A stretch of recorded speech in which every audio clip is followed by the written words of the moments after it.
Welcome into WeAreSC. This is Erik McKinney, joined by Greg Katz. And Greg, we're going to hit some off-season issues going on with USC right now. It's kind of been, since that Holiday Bowl, kind of the quietest, loudest off-season. No real statements from USC at this point, but a lot of stuff kind of going on in the athletic department. And we're going to start with some of the big news from this week. Three senior administrators from the athletic department reportedly let go by USC, and now kind of as confirmed as it can be, no longer on the website, on the official USC website. That's Steve Lopes, Ron Orr, and Scott Jacobson. And Lopes and Orr are both, 3+ decades in that USC athletic department. Lopes, the CFO and the COO. Ron Orr, a senior athletic director, and he led the Trojan Athletic Fund. Those are the two big names there. This was always a situation of when, not if. When athletic director Mike Bohn came in to take over that program, there's a new president at USC, Carol Folt, still in her first year there. This always felt like it was coming. It was sort of a when, and now you finally get that sense of they're trying to move forward. What was your kind of overall take from this news breaking, this week? Well, I thought it was interesting, like you and everybody else. I mean, two of the names I was familiar with, of course, in Lopes and Orr, but in terms, I didn't know that much about Jacobson. I think that's his last name. But I can tell you that I have received a lot of phone calls who are happy with these moves.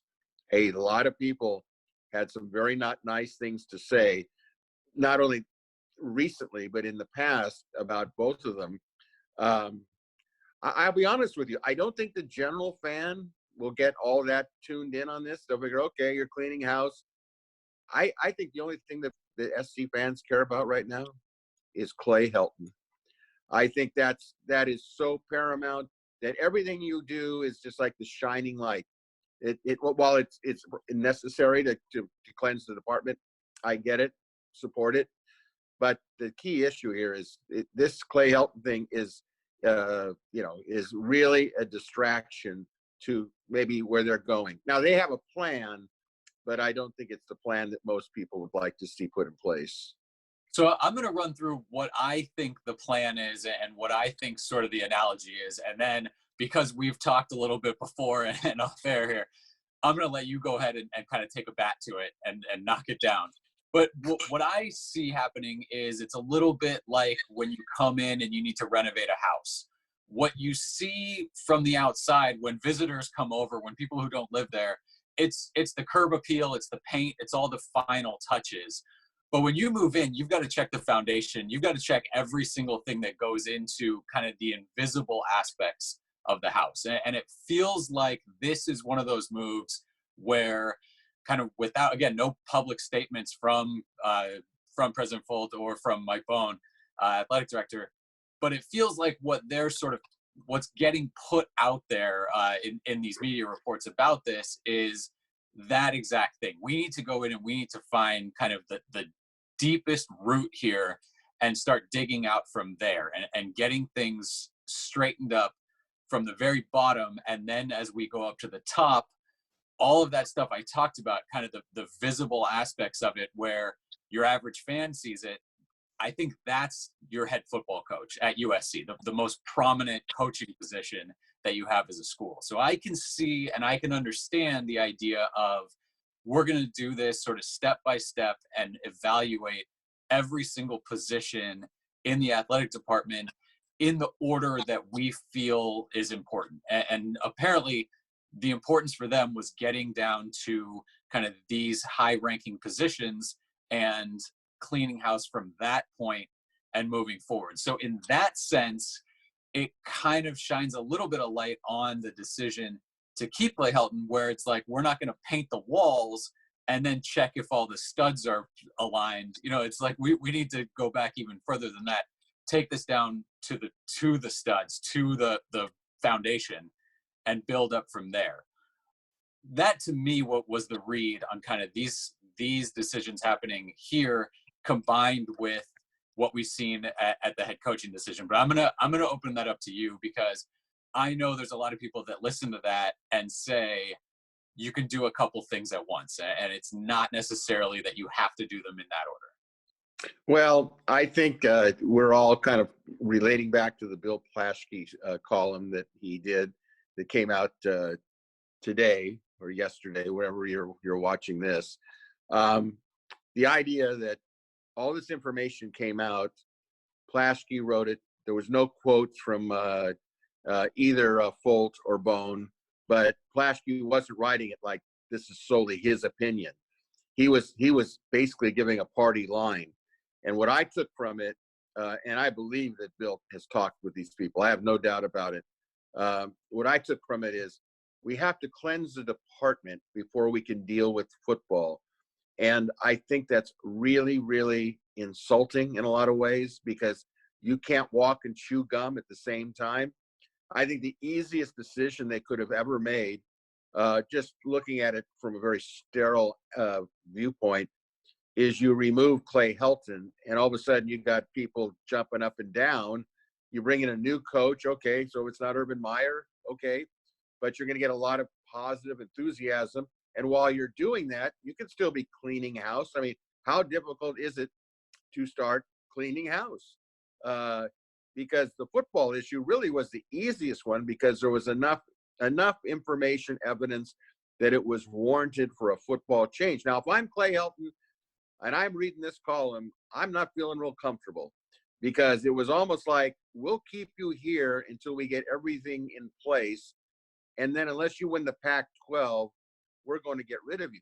Now, to me, not fair to the fan base at all. Not fair to the recruiting. There are worse scenarios so far with Folt and Bone, and I wrote about this for Sunday, is the succession of events from the keeping of Clay Helton, okay, which was a tremendous uproar. Then you moved into the December signing period, and that was a disaster. Then you moved to the Holiday Bowl, and that was a big disaster on the field. Then you're going to head into the February signing period, which there's not a lot of positive feelings coming from that. And then you're going to open up 2020 with Alabama. So, when you put those together, that's a pretty difficult PR thing to overcome. But if this whole thing goes right back to the idea of what is their priority, is football still a priority? Because they're basically saying, well, we'll worry about this next year. I asked myself, is this how it would have been done at Ohio State? Would have been done this way at Alabama? Would have been done this way at Notre Dame? Okay. I mean, Clemson at this point, my answer would be no. But, at this point in time, certainly the changes, the firings were definitely spot on. I don't think there's any question about that. So it just depends on, I guess, your roadmap, your footprint on how you want to do it. It wouldn't be the way I would do it. I would say, hey, we're going to deal with the thing that means most to our fan base, because that's where we can get the public in the palm of our hand. We can do this other stuff and get out a release, about dismissals and rehirings and all that sort of stuff. You don't need to reorganize the athletic department and then get to football. And, their rationale is that, well, Helton is our brightest star when it comes to integrity. We don't have to worry about anything. Well, here's what you got to worry about. He might have integrity in your point of view, but the football program is lacking integrity right now by the way the whole program is at this point in time. That's how I look at it. Yeah, and then you still go back to that sort of lull after the UCLA game, even after the Pac-12 championship game, where you had days without a statement of announcing you're bringing him back. Now you start raising questions. Did you look for someone that could be maybe a football program caretaker for the year as you kind of, work all this sort of stuff out in the athletic department? But like you said, it feels like there is a ton of pressure on Clay. Not that he doesn't feel it himself. Clay Helton, I don't think is sitting here going, man, we were phenomenal the last 2 years. Like that, he takes a lot of heat from fans, from media, from everybody. He understands you certainly can't win 5 games at USC, and you can't really win 8 games at USC. He doesn't have the personality to come out and just say, man, we were terrible. This is not good enough. It's clear now he's not going to say that. There is no way that you can convince me that he's sitting there going, we're great. We're in great shape. This is beautiful. But He it knows. gets down to credibility. It gets down to credibility. If Coach Ogeron told you this ain't going to happen again, you probably say, I don't think it's going to happen again. Sure. If Helton says, oh no, we're going to go from good to great, you would sit there and say, well, wait a minute, you're assuming you're good right now. Sure. And it does. And this is something where we've brought it up a ton of times back from when Clay Helton first took over, where it feels like there's a lot of stuff that gets said. And Mike Bohn, he tripped into this a little bit too, with kind of how he defended the decisions and talked about what was going on right now. There's sometimes where it's just a little bit less is more when you're talking about a USC football program that's going the way it is right now. Fans know what to expect from USC. You can't come out and tell them what to expect. They absolutely know. So when you sort of give that lip service and don't deliver, it hits sort of twice as hard to that fan base that knows, no, I've seen this. I've seen this work before, and I know it can. So to say some of the things that there are definitely times where it just feels like you just sort of take it and you move on, and you don't try to spin it positively, and you see what you can do next. Like you mentioned, what you can do next, that uphill climb is getting tougher and tougher. What can USC do in terms of the regular signing period, and then off season, and then Alabama? But shifting a little bit, the first thing I think that they can do to kind of shift a little bit in terms of fan perception, they've got an open spot still for defensive coordinator. It feels like it has taken forever to fill this spot. I don't think it's that abnormal. Obviously, some searches get done within days. Some searches can take longer than even what this USC search has done. But a few names floated around. There was an interesting situation with the Rams. It felt like maybe they would promote after they got rid of Wade Phillips, felt like they might promote from within. They ended up bringing in a linebackers coach from Denver when they came over, Brandon Staley. So that opens up Joe Barry, where he did not get the job. This is a former USC coach, former USC player, Joe Barry. He's been tossed around a lot as the potential defensive coordinator at USC. A couple other names, Chris Richard, who maybe has done enough to get kind of a bigger job either in college or in the NFL. And then another name that got really interesting was Rocky Long, former head coach at San Diego State. He voluntarily stepped down. Brady Hoke took over at San Diego State. Sounded like Rocky Long showed some interest in Syracuse. His former defensive coordinator, Zach Arnett, another interesting name that got tossed around a little bit for USC. He ends up getting that Syracuse defensive coordinator spot. So those three names to me are kind of the three most intriguing ones at this point. Again, you're in a situation what we just talked about with the restructuring of the program and how long does Clay Helton have? Well, you're at another offseason, going into another season, having to answer that question. What does that do for your defensive coordinator search? How do you see this playing out? Because for me, it feels like the offensive coordinator search last year, where you had a guy like Graham Harrell, he bet on himself. He bet, I can go in there. If I only have 1 year, I can prove enough to either take a step somewhere else if I need to, or be able to do enough to stay there.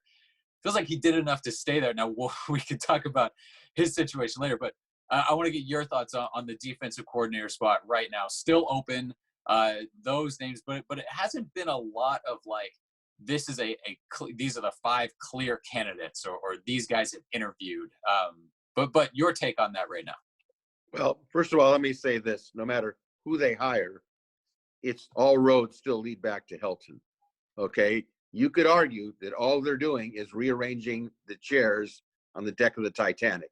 Okay, now that being said, I hope, this is just Greg Katz's point of view, is I will hope that they will bring in either Richard or Joe Barry, because they came through a time period.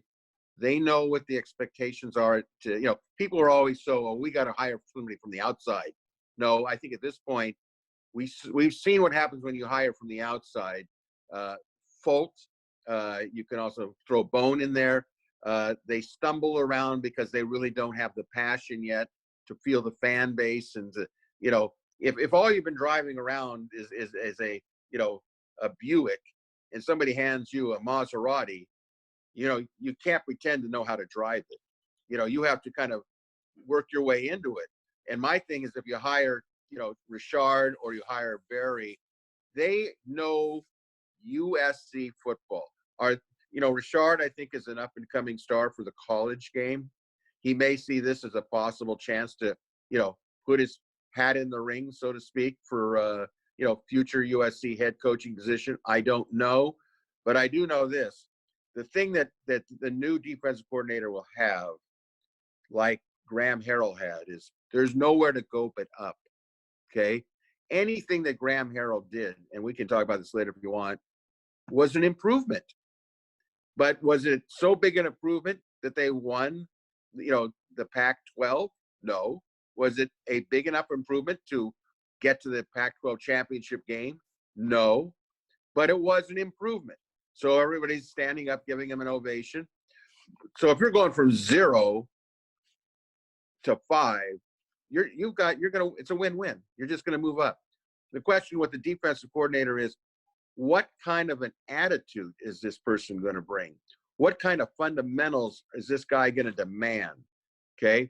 One of the amazing things about the LSU game in Clemson was just how well they tackled in space. It was unbelievable to watch it. Not that it's shocking. This is what you expect from national championship teams. But when you start comparing where SC is today and where these teams are just in fundamentals, just tackling, it's a real reality check, I guess is the way to put it. So I hope that those two guys will get a chance. I hope they'll bring on Claiborne. I'd hate to see Chris go to somewhere else, like a Chris Hawkins, and all of a sudden, I could definitely see Herm Edwards saying, "Oh, why don't you come over here and be a grad assistant with Chris?" That's the last thing SC needs, is to lose a guy like Claiborne. I don't care how they get him on if he's in charge of the water fountains. Just get him in there, give him a stupid title, and let him coach and recruit on campus. Yeah, I'm with you on finding some way to bring Chris Claiborne into the program. I think forget LSU Clemson, the Iowa game to me was kind of a eye opener, where you feel like there's going to be a Big Ten program coming in that maybe a little bit more physical, but still plodding and that sort of thing, and it'll be strength on speed. For Iowa to sort of outrun USC and out-athlete them at a lot of different spots, that to me was eye-opening. The LSU-Clemson game was almost watching a different sport at this point. And so, yeah, USC, there are some questions there. The speed, the physicality, the word that kind of constantly has come up in the last little bit. And you just hope that the players are sort of getting the right answers on that. And they're not just being fed, we're one play away, we're 2 plays away from, somehow winning all 5, 6, 7, close losses that you've had in the last couple of years. It's got to continue to change. I think asking Aaron Osmus and that strength and conditioning staff to fix every problem that they were having in one offseason was tough. I think getting them in and kind of going through the same sort of program this year, I think there can be answers there. And then, like you mentioned, if you can make the same jump defensively that you made offensively last year, I think that's going to make a ton of difference in terms of the record. Now, can you do it? It's really easy to just say, oh, yeah, you just need to jump up about 50, 60 spots in all of these defensive rankings. I think that's going to be interesting. I think getting kind of fresh blood, fresh ideas in on defense will help whoever it ends up being. I love the idea of Chris Richard. Again, is he a legitimate candidate for USC to go after? Is he a legitimate candidate to say yes to a USC with what the situation is at USC right now? Those are kind of all sort of questions that will be answered. But at this point, that I think is the biggest question mark for USC right now. Who's going to come in as a defense coordinator, and really how much say will they have in staffing going forward? There are reportedly two open spots right now on the coaching staff because a decision has reportedly been made quality control offensive assistant, John David Baker, is going to take over inside receivers and tight ends as an assistant coach next season. This is a guy who came over with Graham Harrell from North Texas. Those two are very tight. I think walked out to practice with each other just about every single day. And this is a decision where I think it'll be met on both sides. There's one thought where you're adding a wide receivers coach to a wide receiver group that was phenomenal and is probably your most talented group on the entire roster. Do you really need that when you've got deficiencies at other places? On the other hand, the air raid offense uses 2 wide receiver coaches, and this is a guy who maybe knows what Graham Harrell wants before he even says it. So when you have that kind of thing, again, if you're bringing in a defensive coordinator, you're going to expect him to want to know who his coaches are. Graham Harrell wasn't really able to dictate who his assistant coaches were on the offensive side last year. Letting him kind of have a choice and move that guy up, it doesn't feel all that strange to me or crazy. But again, it's going to be looked at where you're taking maybe a spot away from defense in terms of a coach and putting it at an offensive spot that Amon-Ra St. Brown, Drake London feels like maybe they could coach themselves. That's how talented those guys are. Well, you know what? You bring up so many good points. I think that, it can be a very interesting year because it's possible that SC could win the South. I will tell you this. I think they're going to have to go through Arizona State in the Coliseum to do it. And Arizona State's going to be much stronger because they're recruiting and they just are so organized. He's got a good coaching staff. There's no denying that. You can imagine how big a game that will be when they play each other, kind of like the Utah game was this year. We'll see what happens. We'll see what happens. I think that if they get a good defensive coach and they're better, but one thing that we have to always remember is we don't know what the roster is going to look like for SC. Sure. I mean, they could lose both offensive tackles. We've already discussed that. If Austin Jackson goes to the NFL, Drew Richmond is done. What happens if Elijah Vera Tucker decides to, pick up roots? I don't know if that's going to happen, but I wouldn't make a bet on Austin Jackson at the moment. You don't know defensively if Jay Tufele is going to say, hey, you know what, I can go. I'm going to go this year. In this day and age, you don't know who's going to be in the transfer portal, who's coming out of the transfer portal. There's so many variables now. So I know that everybody says, SC should be the favorite for the South, and I suppose that should be true, but we don't know what kind of offensive line they're going to have. Just a lot of question marks from my perspective. Yeah, the transfer portal is one of those things where the Pac-12 has just pretty much dominated the transfer portal. I mean, you've got more than a dozen UCLA players in there. It feels like every second guy from Stanford is jumped in there. Stanford's getting a couple big-time guys back. But Velus Jones into the transfer portal and announced his transfer to Tennessee. But, boy, it feels like there could be some decisions coming from USC players. And, again, maybe it's the defensive coordinator hire that kind of pulls that trigger for them, or it's, leading up to spring ball or that sort of thing. But feels like that transfer portal has allowed rosters to just fluctuate so crazily through leading into spring ball, after spring ball, through the summer. So, guys are going in there, maybe guys are coming out of there to USC. That's going to be really fascinating to watch. And you hit on it a little bit. One of the things I want to end on, the deadline for underclassmen to declare for the 2020 NFL draft is coming up. It's Monday, January 20th. USC has some guys. You mentioned Austin Jackson, Elijah Vera Tucker, Jay Tufele is a guy, wide receiver Tyler Vaughn. These are all kind of juniors with the ability to maybe go early.